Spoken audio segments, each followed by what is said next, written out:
নমস্কার, আমার গল্প পাঠ আসরে আপনাকে স্বাগত জানাচ্ছি। পড়ে শোনাচ্ছি শরৎচন্দ্র চট্টোপাধ্যায়ের গল্প দর্পচূর্ণর দ্বিতীয় পর্ব। কে রে বিমল, আয় বোন বস বলিয়া নরেন্দ্র শয্যার উপরে উঠিয়া বসিল। তাহার উভয় ওষ্ঠপ্রান্তে ব্যথার যে চিহ্নটুকু প্রকাশ পাইল তাহা বিমলার দৃষ্টি এড়াইল না। অনেক দিন দেখিনি দিদি, ভালো আছিস তো? বিমলার চোখ দুটি ছলছল করিয়া উঠিল। সে ধীরে ধীরে শয্যা প্রান্তে আসিয়া বলিল, কেন দাদা, তোমার অসুখের কথা আমাকে এতদিন জানাওনি? অসুখ তেমন তো কিছুই ছিল না বোন, শুধু সেই বুকের ব্যথাটা একটু। বিমলা হাত দিয়া এক ফোঁটা চোখের জল মুছিয়া ফেলিয়া বলিল, হে একটু বই কি, উঠে বসতে পারো না? ডাক্তার কি বললে? ডাক্তার ডাক্তার কি হবে রে, ও আপনি সেরে যাবে। হ্যাঁ, ডাক্তার পর্যন্ত ডাকাওনি? কদিন হলো? নরেন্দ্র একটুখানি হাসিয়া বলিল, কদিন? এই তো সেদিন রে, দিন 7 হবে বোধ হয়। 7 দিন?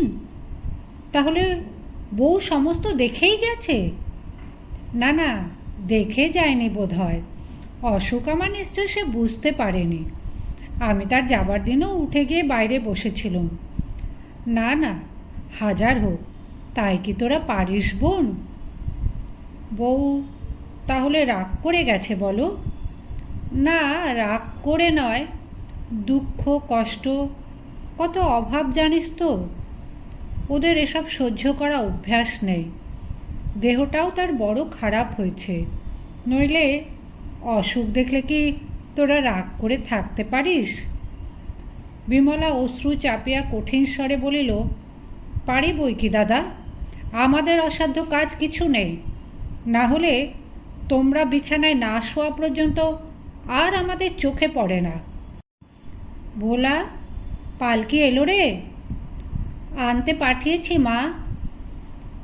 এর মধ্যেই যাবি দিদি? এখনো তো সন্ধে হয়নি, আর একটু বস না। না দাদা, সন্ধে হলে হিম লাগবে। ভোলা, পালকি একেবারে ভেতরে আনিস। ভেতরে কেন বিমল? ভেতরেই ভালো দাদা, এই ব্যথা নিয়ে তোমার বাইরে গিয়ে উঠতে কষ্ট হবে। আমাকে নিয়ে যাবি? এই পাগল, দেখ কি হয়েছে যে এত কাণ্ড করতে হবে? এ তো আমার প্রায়ই হয়, প্রায়ই সেরে যায়। তাই যাক দাদা, কিন্তু ভাই তো আমার আর নেই যে তোমাকে হারালে আরেকটি পাবো। ওই যে পালকি, এই র্যাপারখানা বেশ করে গায়ে জড়িয়ে নেয়। ভোলা, আর একটু এগিয়ে আনতে বল। না দাদা, এ সময় তোমাকে চোখে চোখে না রাখতে পারলে আমার তিলার্ধ স্বস্তি থাকবে না।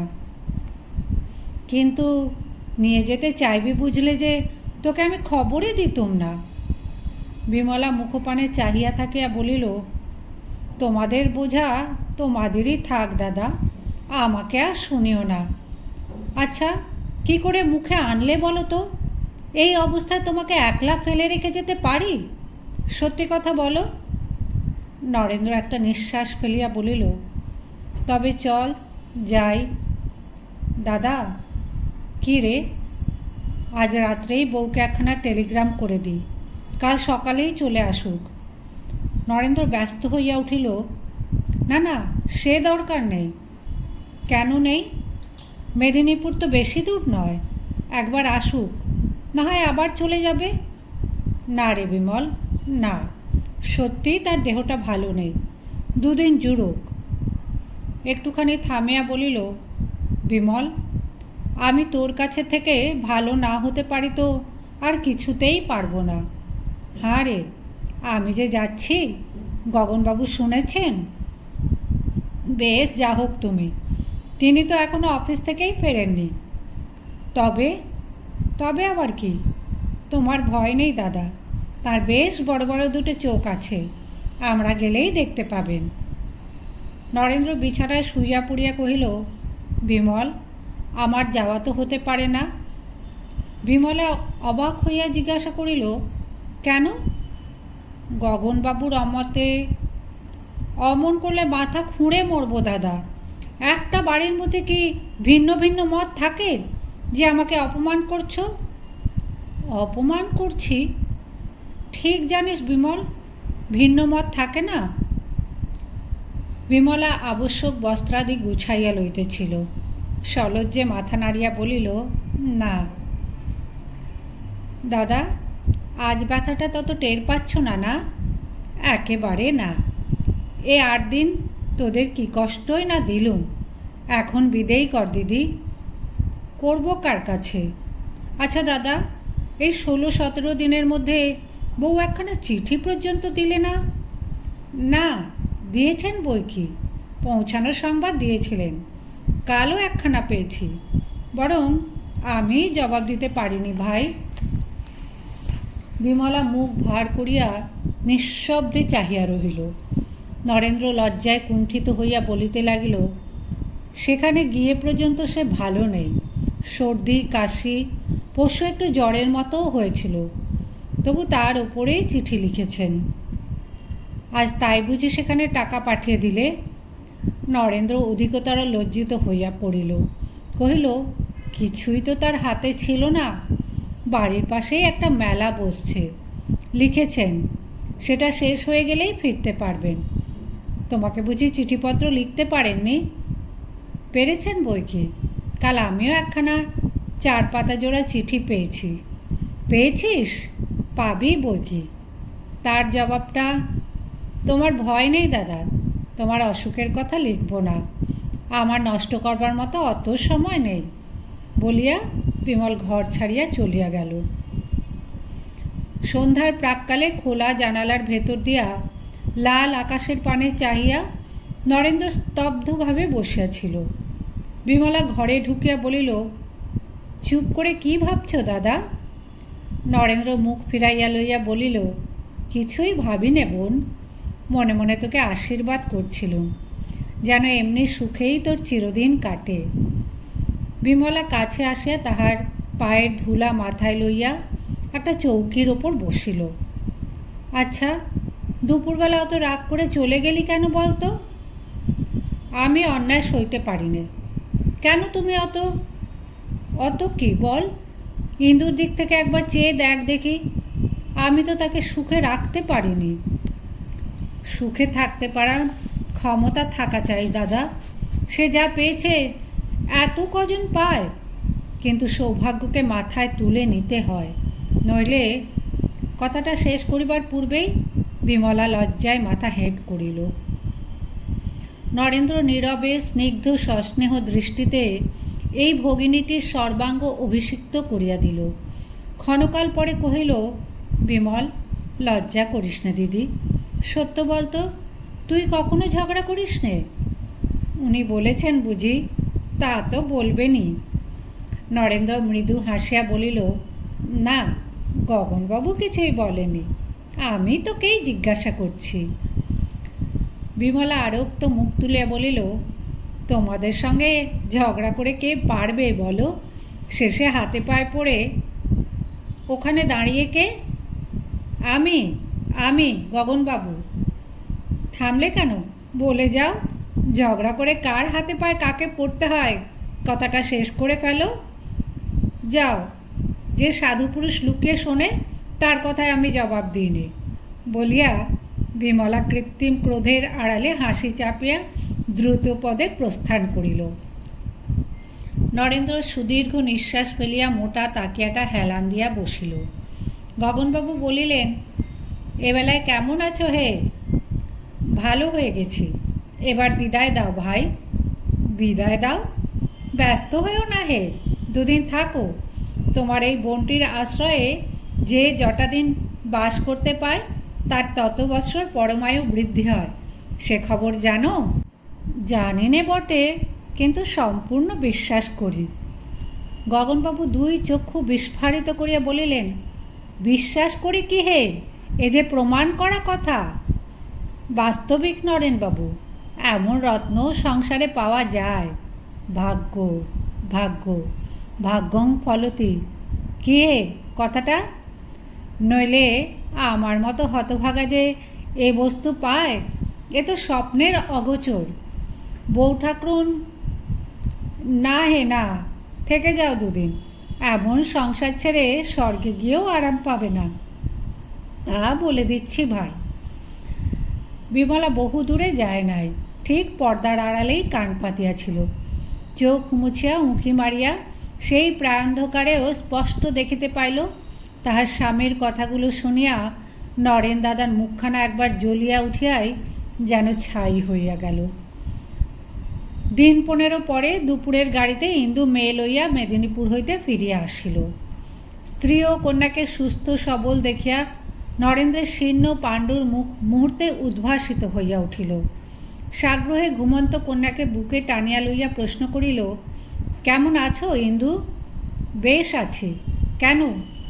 তোমার জ্বরের মতো হয়েছিল শুনে ভারী ভাবনা হয়েছিল। সেরে গেছে? না হলে ডাক্তার ডাকবে নাকি? নরেন্দ্রের হাসি মুখ মলিন হইল। কহিল, না, তাই জিজ্ঞাসা করছি। কি হবে করে? এদিকে তো 85 টাকা পাঠিয়ে চিঠির পর চিঠি যাচ্ছিল, কেমন আছো কেমন আছো, সাবধানে থেকো সাবধানে থেকো। আমি কি কচি খুকি, না 50টি টাকা দাদা আমাকে দিতে পারতেন না? ও টাকা পাঠিয়ে সকলের কাছে আমার মাথা হেঁট করে দেবার কি দরকার ছিল? সেদিন বাড়িতে যেন একটা হাসির রোল পড়ে গেল। নরেন্দ্র ম্লান মুখ আরও ম্লান করিয়া অস্ফুটে কহিল, জোগাড় করতে পারলুম না।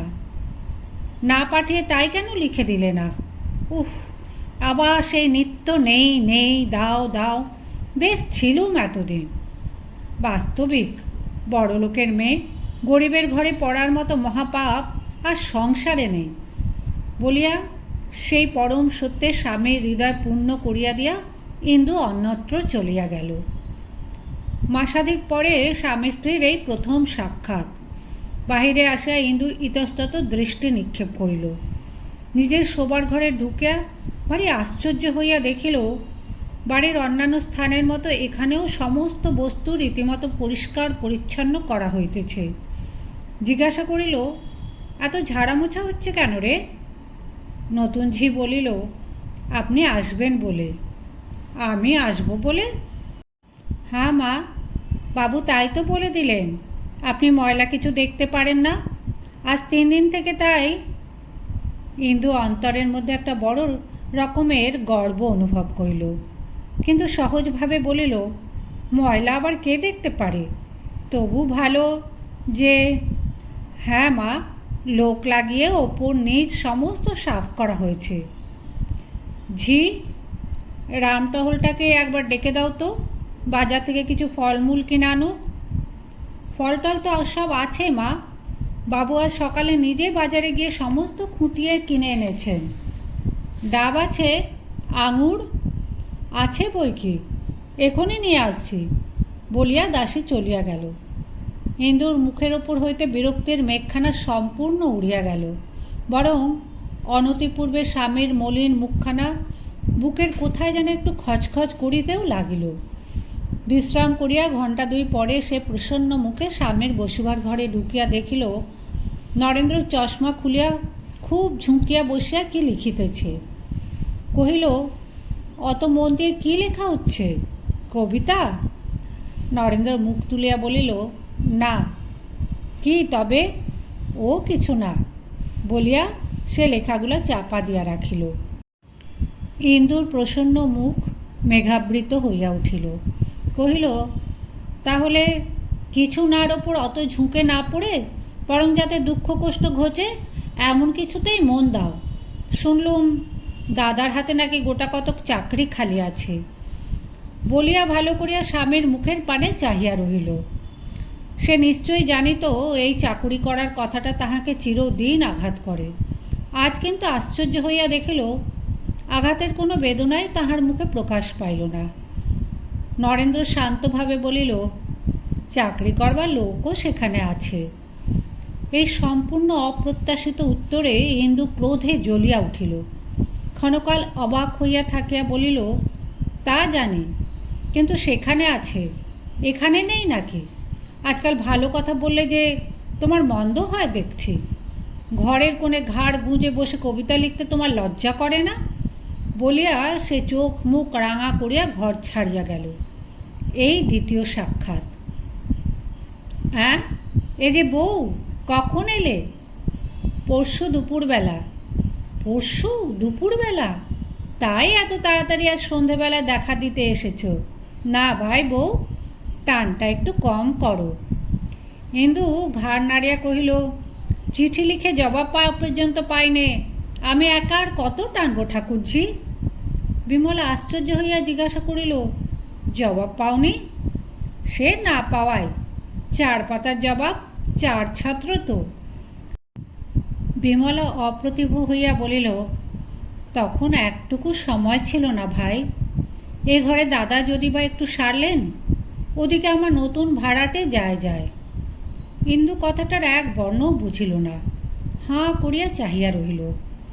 বিমলা সেদিকে মনোযোগ না করিয়া বলিতে লাগিল, সেই মঙ্গলবারটা আমার চিরকাল মনে থাকবে। 7 দিনের দিন খবর পেয়ে দাদাকে নিয়ে এলুম। তার 2 দিন পরে দাদার বুকের ব্যথা যেমন বাড়াবাড়ি, অম্বিকাবাবুর অসুখটাও তেমনি বেড়ে উঠল। তোমাকে বলবো কি বউ, সেঁক দিতে দিতে আর ফোমেন্ট করতে করতে বাড়ির শুদ্ধ লোকের হাতের চামড়া উঠে গেল। সারা দিন রাত কারুর নাওয়া খাওয়া পর্যন্ত হলো না। হ্যাঁ, সতী সাধ্বী বলি ওই অম্বিকাবাবুর স্ত্রীকে। ছেলে মানুষ বউ, কিন্তু কি যত্ন, কি স্বামী সেবা! তার পুণ্যেই এই যাত্রা তিনি রক্ষে পেয়ে গেলেন, নইলে ডাক্তার বুদ্ধির সাধ্য ছিল না।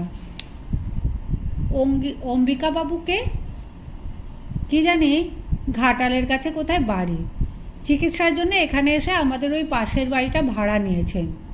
লোকজন নেই, পয়সা কড়িও নেই, শুধু বউটি। ইন্দু মাঝখানে প্রশ্ন করিল, তোমার দাদার বুঝি খুব বেড়েছিল? বিমলা ওষ্ঠাধর কুঞ্চিত করিয়া কহিল, সে রাতে আমার তো সত্যিই ভয় হয়েছিল। ওই তাকের ওপর ওষুধের খালি শিশিগুলো চেয়ে দেখো না, 3 জন ডাক্তার। আর আচ্ছা বউ, দাদা বুঝি এসব কথা তোমাকে চিঠিতে লেখেননি? ইন্দু অন্যমনস্কের মতো কহিল, না। বিমলা জিজ্ঞাসা করিল, এখানে এসে বুঝি শুনলে? ইন্দু তেমনিভাবেই জবাব দিল, হ্যাঁ। বিমলা বলিতে লাগিল, আমি তো তোমাকে প্রথম দিনেই টেলিগ্রাম করতে চেয়েছিলাম। মাত্র 2-3 ঘন্টার পথ, স্বচ্ছন্দে আসতে পারতে, কিন্তু দাদা কিছুতেই দিলেন না। হাসিয়া কহিল, কি যে তাকে তুমি করেছ তা তুমিই জানো বউ। পাছে অসুস্থ শরীরে তুমি ব্যস্ত হও, এই ভয় কোনো মতেই খবর দিতে চাইলেন না। যাক, ঈশ্বর ইচ্ছায় ভালো হয়ে গেছে, নইলে তার কি হতো ঠাকুরজি? অসুখ সারতেও আমাকে দরকার হয়নি, না সারলেও হয়তো দরকার হতো না।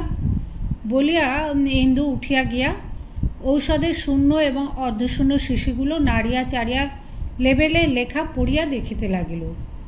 কিন্তু এ কি হইল? কখনো যাহা হয় নাই, আজ অকস্মাৎ তাহার 2 চোখ অশ্রুতে ঝাপসা হইয়া গেল। কেন? সে কি কেহ নহে যে এত বড় একটা কাণ্ড হইয়া গেল, অথচ তাহাকে জানানো পর্যন্ত হইল না?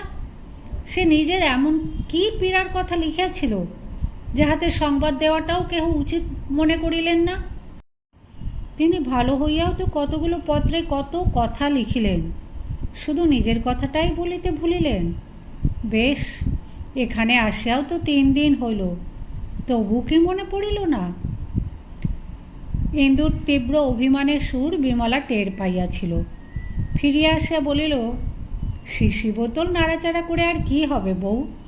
ওরা কখনো মিথ্যে সাক্ষী দেবে না, তা যতই জেরা করো না। এসো, তোমার চা দেওয়া হয়েছে, চলো। বলিয়া ইন্দু অলক্ষ্যে চোখের জল মুছিয়া ফেলিয়া তাহার কাছে আসিয়া দাঁড়াইল। চা খাওয়া শেষ হইলে বিমলা কি জানি ইচ্ছা করিয়া আঘাত দিল কিনা, কহিল, সে এক হাসির কথা বউ। এক বাড়িতে 2 রোগী, কিন্তু দুজনের কি আশ্চর্য ভিন্ন ব্যবস্থা। দাদা মরমর হয়েও তোমাকে খবর দিতে দিলেন না, পাছে ব্যস্ত হও, পাছে তোমার শরীর খারাপ হয়। আর অম্বিকাবাবু এক দণ্ড ওর স্ত্রীকে সম্মুখ থেকে নড়তে দিলেন না। তার ভয় সে চোখের সম্মুখ থেকে গেলেই তার প্রাণটা বেরিয়ে যাবে। এমনকি সে ছাড়া তিনি কারোর হাতে বিশ্বাস করে ওষুধ খেতেন না। এমন কখনো শুনেছ? বলো। আমাদের একে তোমরা সবাই তামাশা করো, কিন্তু অম্বিকাবাবুরা সকলকে ডিঙিয়ে গেছেন। খেটে খেটে এই মেয়েটির ঠিক মরার মতো আকৃতি হইয়াছে। ইন্দু বলিয়া উঠিয়া দাঁড়াইল, কহিল, আর একদিন এসে তোমার সতীসাধ্যী বউটির সঙ্গে আলাপ করে যাব। আজ গাড়ি এসেছে, চললুম। তাহলে কাল একবার এসো, আলাপ করে বাস্তবিক সুখী হবে। দেখা যাবে যদি কিছু শিখতে পারি, বলিয়া ইন্দু মুখ ভার করিয়া গাড়িতে গিয়া উঠিল। অম্বিকাবাবুর পাগলামি তাহার মনের মধ্যে আজ সমস্ত পথটা স্বামীর গভীর মঙ্গল ইচ্ছার গায়ে ধুলা ছিটাইয়া লজ্জা দিতে দিতে চলিল।